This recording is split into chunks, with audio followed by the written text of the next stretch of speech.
Magandang hapon po sa inyong lahat. Ngayon po ay January 4, 2026, araw po ng linggo. Ihanda na po ang mga tickets para sa 2D Lotto at 3D Lotto ngayong 2 p.m. draw. Kung bago ka pa lang sa aking channel, pwede kang mag-like, share, at subscribe para updated kayo sa mga PCSO lottery results araw-araw.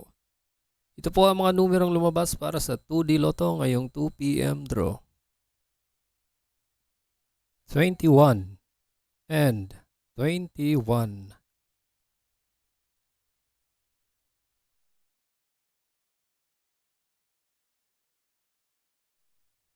At ito naman po ang lumabas para sa 3D Lotto ngayong 2 p.m. draw. 5, 5, and 8 in exact order.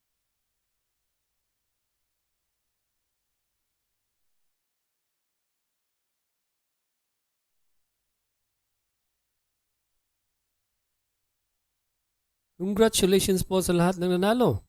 At kita-kits po tayo mamayang 5 p.m. draw. Thank you for watching. God bless us all.